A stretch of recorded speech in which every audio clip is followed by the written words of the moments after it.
وأقول قال الله جل جلاله والمصطفى الهادي ولا أتأول وجميع آيات الصفات يمرها. الحمد لله نحمده ونستعينه ونستغفره ونعوذ بالله من شرور أنفسنا ومن سيئات أعمالنا. من يهده الله فلا مضل له ومن يضلله فلا هادي له، وأشهد أن لا إله إلا الله وأشهد أن محمدًا عبده ورسوله. أما بعد فإن خير الحديث كتاب الله. بہت ہی معزز و محترم، ہم 5 پیڑھیوں کے استاد گرامی قدر اور مربی کبیر و عظیم جناب فضیلت الشیخ مولانا انیس الرحمن اعظمی حفظہ اللہ و تولہ، اور مرکزی جمعیت اہل حدیث ہند کے سرپرست محترم جناب مولانا شیخ عالم و فاضل اور ادیب صلاح الدین مقبول حفظہ اللہ و تولہ، اور یہاں وقت کی نزاکت کے پیش نظر وہ اسماء جو دل کے نہا خانے میں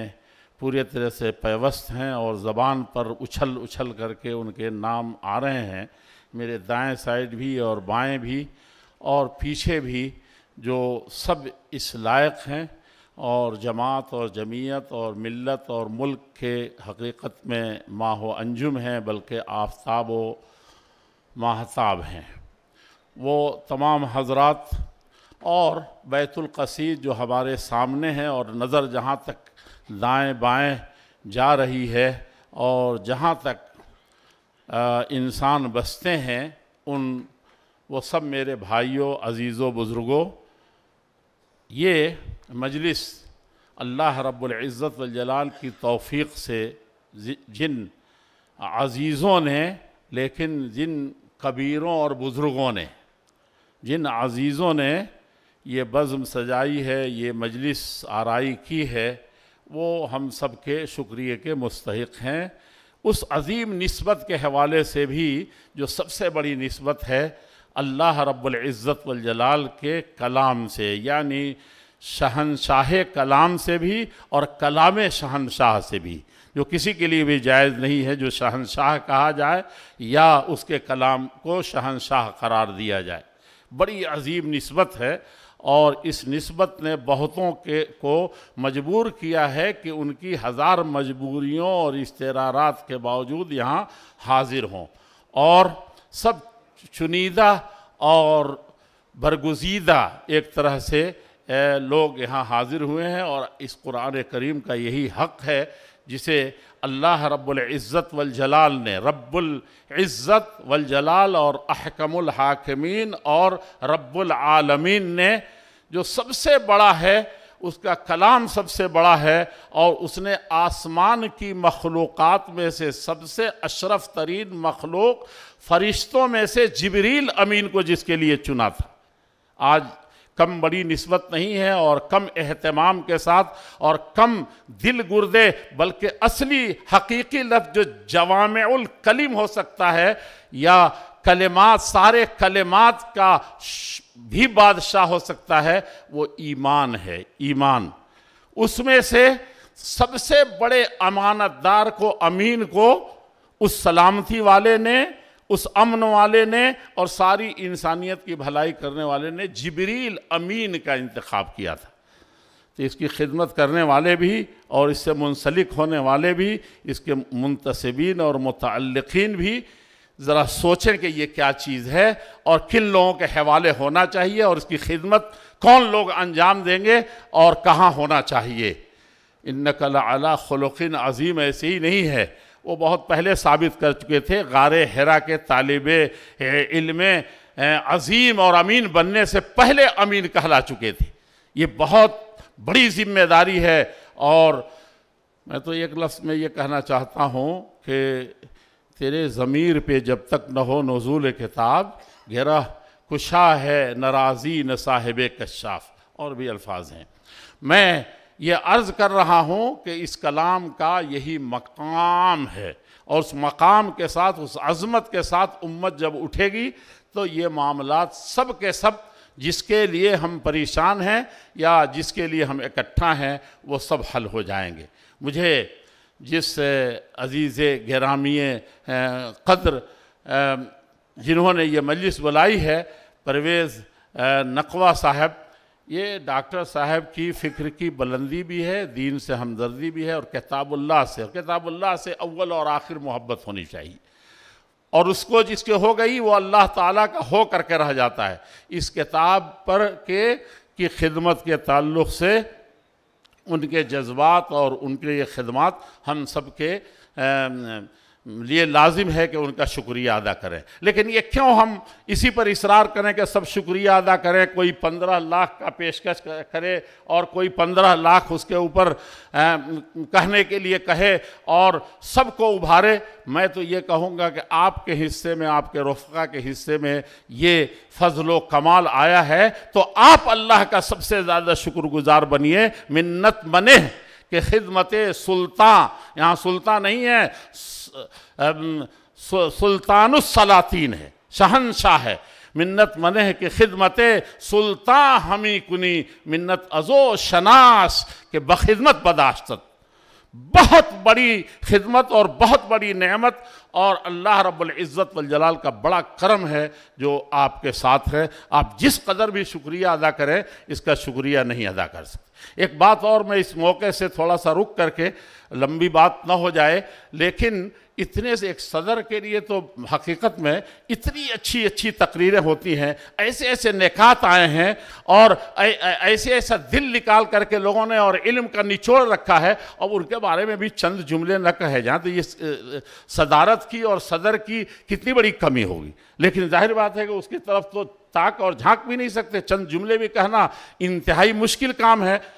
لیکن آپ یہ جانیے کہ جنہوں نے بھی یہ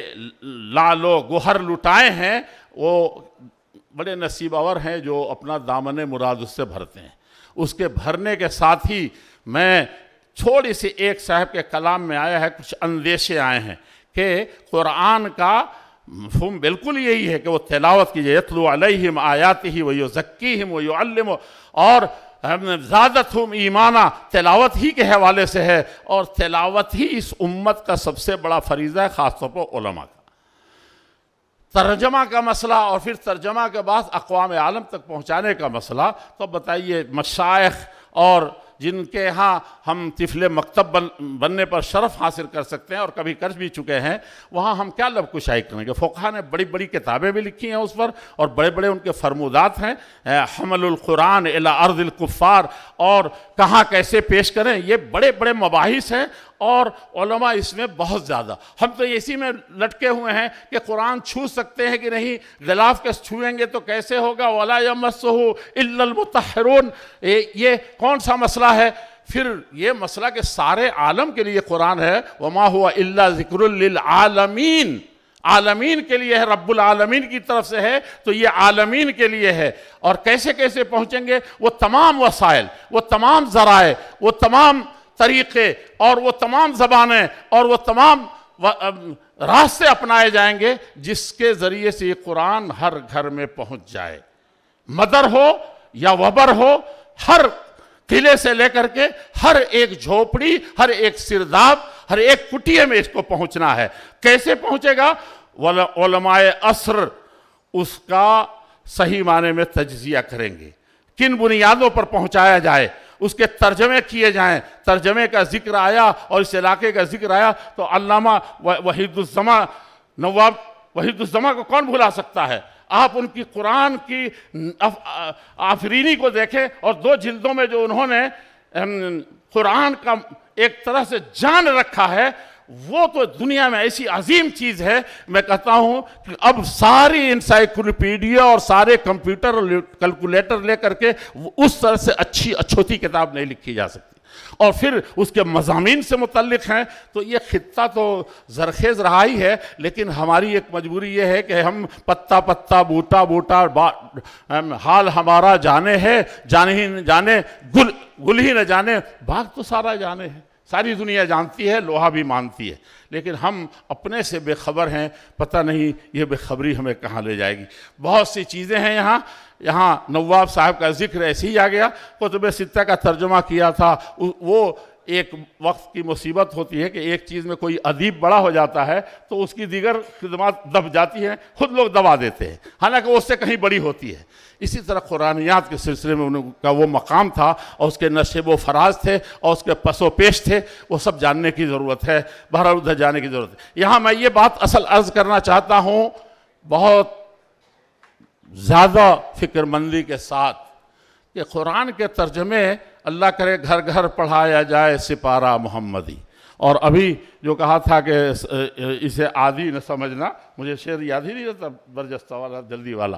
تو اس کو عادی نہ سمجھیں. لیکن ایک بات بہت زیادہ دل میں رکھنے کی ضرورت ہے، وہ ترجمہ جو عملی ہے، عمل والا ترجمہ جو ہے یہ سب سے بڑا ترجمہ ہے. اور 80 لاکھ کا کوئی آنکڑا پیش کر رہا، 80 کروڑ کا یا 80% کا کاکا ہمارے پیش کر رہے تھے. 80% اور یہاں 20% بہت زیادہ ہوتا ہے. عملی طور پر عملی تفسیر اگر 1% پیش کر دے مسلمان قرآن کریم کا تو یقین جانیے روئے زمین پر یہ سب سے بڑی رحمت اور سب سے بڑا امن کا یہ سامان فراہم ہو جائے گا. انڈونیشیا میں آپ جا کر کے دیکھیے، ایک لفظ ترجمہ نہیں پہنچا تھا، لیکن صاحب قرآن پہنچا تھا، حامل قرآن پہنچا تھا، عامل قرآن پہنچا تھا، اور اس کی خوشبوؤں سے انڈونیشیا دنیا کی سب سے بڑی مسلم آبادی کو وجود بخشا تھا. نہ وہاں پرنٹنگ پریس تھا، نہ دنیا کی کوئی چیز تھی. آج جن کے ذمہ تھا خاص طور پر حاملین کتاب و سنت حقیقیین، ان کے یہاں سے میں دیکھتا ہوں کہ فلسفہ رہ گیا، تلقین غزالی نہ رہی، اور آگے تو آپ کو پتہ ہے یہی حال قرآن کا ضمیر پہ نازل کرنے کی ضرورت ہے. ترجمہ آپ کے کلام میں، ترجمہ آپ کے تصرفات میں، ترجمہ آپ کے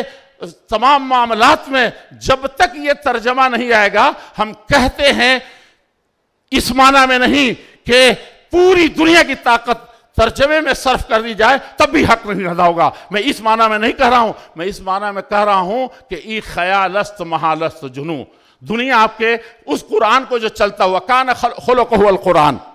حضرت عائشہ نے ایک لفظ میں بتایا تھا رضی اللہ عنہ نے، قرآن کی ایک ایک سچائی اور اچھائی اور گہرائی، سائنس سے لے کر کے وہ زمین سمندروں کے تہوں سے سائنس کا وہ فکرہ کسی نے قرآن سے لیا ہو یا طب میں لیا ہو یا آسمان کی بلندیوں سے حاصل کیا ہو اور کہکشاؤں فضاؤں اور اس کو سولر کی دنیا میں ایک طاقت بننے کی بات کہی ہو، اس قرآن کے ذریعے سے اسی وقت ہوگا جب دنیا اس کو اس طریقے سے مانے گی. ورنہ اور ملحد بڑے بڑے ملحد ہوتے چلے جائیں گے. اللہ اس کے ذریعے سے کچھ لوگوں کو ذلیل یضل بہ کثیرا ویہدی بہ کثیرا، یہ اللہ کا فارمولہ ہے. لیکن ایک فارمولہ ایسا ہے جو عملی دنیا کا ہے، وہ سب سے زیادہ کارگر ہے. اس کو نہیں بھولنا چاہیے. یہ تحریک چل رہی ہے، اس کو چلنے دیجئے، آسمان میں پہنچنے دیجئے، اور دنیا کے اندر روئے زمین پر بڑی بڑی سلطنتیں قائم ہوئی. اللہ تبارک تعالیٰ ان کے قائم کرنے والوں کو اور اس میں کتاب و سنت کی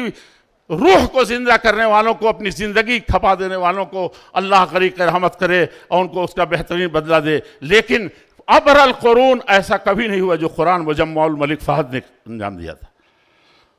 اور ہر ناحیے سے، ہر اینگل سے کیا خدمات انجام دیے ہیں آپ یقین نہیں کر سکتے ہیں. دوسرے بھی آج اس کو ذکر کر رہے ہیں. یہاں ہندوستان کی سرزمین اور خاص طور پر اہل حدیثان ہند جو ہیں، ان کے یہ تو قرآن والے ہیں اور حدیث والے ہیں، قرآن کے علاوہ کوئی چیز ان کے یہاں ہے ہی نہیں. تو کیا ہے ولا غرو ان یحظ الفتى حظو والدی، اگر آپ کے آبا و اجداد نواب صاحب اور دیگر اس میدان کے شہسوار تھے تو یہ میدان بھی ہمارے ہاتھ میں آیا ہے۔ ہم کو چاہیے کہ اس میں دامے درمے سخنے گفتے ہر طریقے سے، اور اس کو گھر گھر پہنچا کر کے اس مشن کو ایک خاص بات یہ بتائی کہ جو معتمد ادارے نے اور معتبر مؤلفین نے اور معتمد لوگوں نے اس کو شائع کیا ہے، اس پر ہم نے اعتماد کر کے شائع کیا ہے، اس نے دل کو بہت ٹھنڈک پہنچا ہے۔ نہیں تو اور سب ترددات اور سب شکوک و شبہات ہم اس میں بہت زیادہ نہیں پڑتے، گرچہ اسی کو جھیل رہے ہیں، لیکن یہ تردد تو مجھے بہرحال تھوڑا سا دامنگیر تھا عزیزم، اس معنی میں ضرور تھا کہ ترجمے 10 ہو گئے 12 ہو گئے، کہاں سے کون سے ترجمے آئے، اور وہاں آپ کا وجود، گرچہ آپ کا کوئی وجود نہیں ہے، لیکن جو نسبت ہے اس جماعت سے ہیں، اس جمعیت سے ہے، جس اسلاف سے ہے، جس کتاب و سنت سے ہے، وہ ایک حرف بھی کسی طریقے سے تاویل باطل کو قبول نہیں کرتا ہے، بلکہ ابطال تاویل جاہلین کو ختم کرنے کے لیے یہ جماعت اور یہ ملت اور یہ فرقہ ہے، اگر فرقہ کہنا جائز ہے۔ تو میں اسی پر کر رہا تھا، انہوں نے فوراً کہا کہ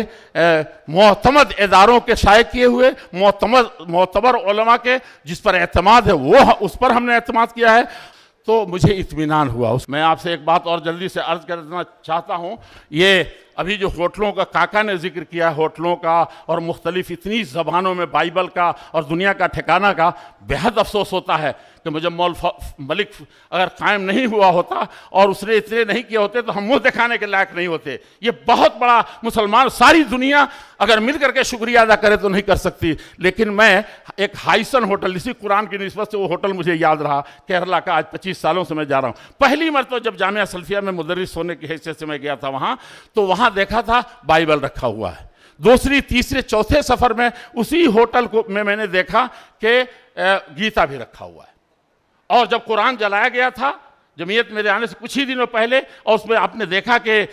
کتنے طرح کے غیرت دکھائے گئے تھے۔ اللہ تبارک تعالیٰ باغیرت لوگوں کو ہمیشہ زندہ پائندہ رکھتا ہے، لیکن ایک چیز یہ بھی ایک موقع سے سمجھ میں آئی تھی، جہاں سیاحت کے وزیر بھی تھے، تو کہا تھا کہ جب ایک مسلم ہوٹل میں گیتا بھی دیکھ کر کے آ رہا ہوں میں، اور بائبل تو ہمیشہ دیکھا اور ہر ہوٹل میں، لیکن یہ قرآن جو لوگوں کے گھروں میں ہے وہاں جلایا جا رہا ہے۔ مسلمان کو تو شکوہ ہے کہ جو طاقوں میں سجایا جاتا ہوں اور وہاں سے نکال کے آپ جلا رہے ہیں، اور یہ بھی اسی طرح کا آپ کی نظر میں کم سے کم ہونا چاہیے۔ تو انہوں نے 1 مہینہ کے اندر لیٹر آیا، ہم لوگوں نے پھر انگریزی قرآن چھپوایا، پھر ہندی چھپوایا، اس کو لے کر کے بھی میں گیا تھا وہاں، ناصر فقیہی مرحوم موجود تھے، انہوں نے وزیر کے نام لکھا تھا کہ اس کو چھپوائیں۔ یہ کم بڑا کام نہیں ہے، برسوں فلک جب گھومتا ہے تب یہ ہوتا ہے۔ بہرحال ان کا آیا، اور پہلا ہم نے اشوکا ہوٹل میں سارے کمروں میں رکھا تھا، اس کو چھاپا گیا تھا۔ لیکن جو اصل بات یہاں کہنے کی ہے، کہا کہ قرآن پڑھا جائے گا تو اس کو سر پہ رکھا جائے گا۔ بہرحال میں کہنے کی بہت سی باتیں ہیں اس وقت، میں ضرور اس کو عرض کروں گا معذرت کے ساتھ کہ بہت سارے لوگ جنہوں نے کئی نقطے بیان کیے ہیں، ضرورت تھی کہ اس کی طرف توجہ دلائی جاتی۔ ہمارے کاکا نے کہا کہ کاش کہ یہ مجمع بھی بن جاتا، یہ اکیڈمی، تو ماشاءاللہ ان کے پلان میں بھی ہے کہ مجمع لکھا ہے اور مجمع بھی ہے، سمجھا کہ نہیں سمجھا؟ یہ مجمع بھی ہے، اور اس مجمع اکیڈمی کے ساتھ، جو اکیڈمی کو اس معنی میں نہ لیں جو عام طور پر متعارف ہے، اس کو حقیقت میں مجمع اور مجمع سے موسوعہ کہیں تو ان کے پلان میں یہ چیزیں الحمدللہ داخل ہیں۔ کتاب بلا سنت، اور سنت کے بغیر ایک قدم بھی اس قرآن کریم کی خدمت الہاد اور زندقہ اور تعویل جاہلین کی طرف لے جائے گا، باطلین کی طرف لے جائے گا، منتحلین کی طرف لے جائے گا، اس کو ایک اہل حدیث ہی بہت ڈھنگ سے کر سکتا ہے۔ مجھے امید ہے کہ یہ مجمع یا مؤسسہ کیا ہے، یہ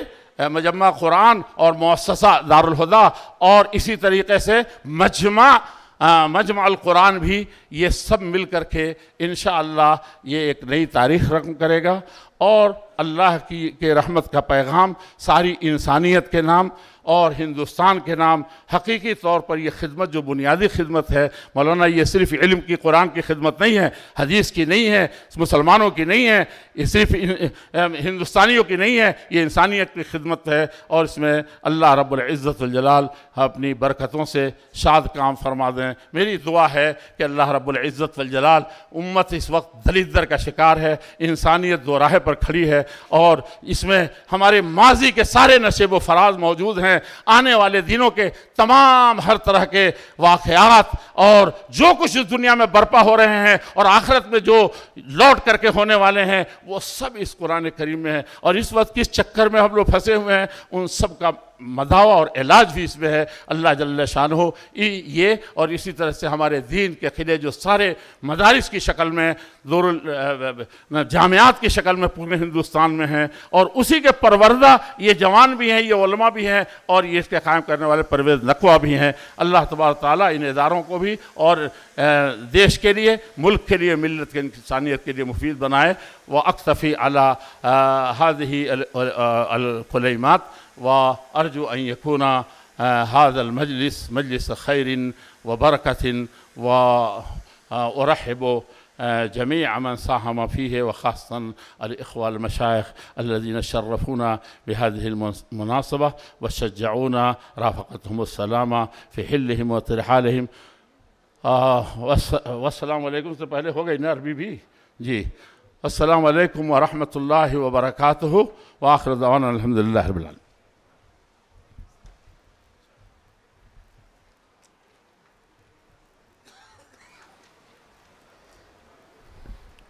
السلام علیکم ورحمۃ اللہ وبرکاتہ۔ معزز سامعین، یہ تھے امیر محترم جنہوں نے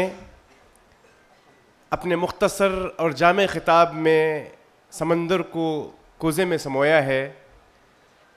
آپ کو پتہ ہونا چاہیے کہ امیر محترم کا جو شیڈیول ہوتا ہے 3 مہینے ایڈوانس میں ہوتے ہیں، پورے پروگرام بک ہوتے ہیں، طے شدہ ہوتے ہیں، لیکن ایک مجرد طلب جیسے ہی میں نے ان سے درخواست کی، بلا تردد بلا تعمل شیخ نے موافقہ دے کر بڑی تشجیع و تحفیظ کی ہے۔ اس کی حکومت کا نظارہ سمجھے نہ اسے آپ کوئی عام ادارہ، سمجھے نہ اسے آپ کوئی عام ادارہ۔